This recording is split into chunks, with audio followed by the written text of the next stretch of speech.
Even दुपारची पेटपूजा झाली आणि आलो दुसऱ्या पॉईंटवरती. हा प्रोफेट पॉईंट आहे, म्हणजे इथलं मुस्लिम देशात त्यांचं देव म्हणा, तर त्यांचं जे आले त्याच्या पाऊलखुणा इथं आहेत. त्याची एक सुट्टी पण असते, तर ते बघण्यासारखे बरेच पॉईंट आहेत. कारण हे हिल स्टेशन असे आहे महाबळेश्वरसारखं. मी म्हटलेलं फिलिंग आपल्याला भारतासारखे येते. आणि गल्फमध्ये ओमान कंट्री, त्याच्यामध्ये सलाला सिटी आहे.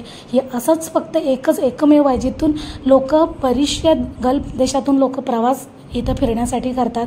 वातावरण खूप छान होतं, कारण धुका पाऊस नुसते ओस पडल्यासारखी तुम्हाला दिसत होती. बरीच माणसं दिसतील, कारण हा खरीपचा टाईम आहे पाऊस पडण्याचा, त्यावेळेसच लोक येतात. हे बरेचसे पॉईंट बघितले. दशलावरती डोंगरावरती चालायचं होतं आणि ह्या आमच्या लाईनशीर गाड्या लागल्यात, कारण 5 गाड्या घेऊन आलेलो.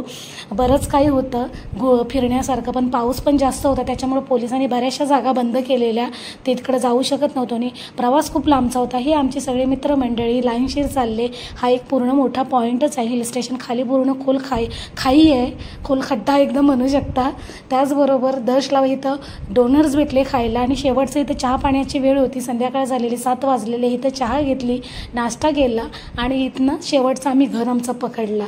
दशला मजा वाटत होती. पावसाचं पाणी आपला पडलेलं असं नाही, हलवायची झाडं आणि त्याच्यामध्ये आपण उभं राहायचं. तर तसंच झालं. हे बघा लाईट लागली ना म्हणजे संध्याकाळ झाली. आता जायचे वांदे होणार, कारण पूर्णपणे धुका असणार.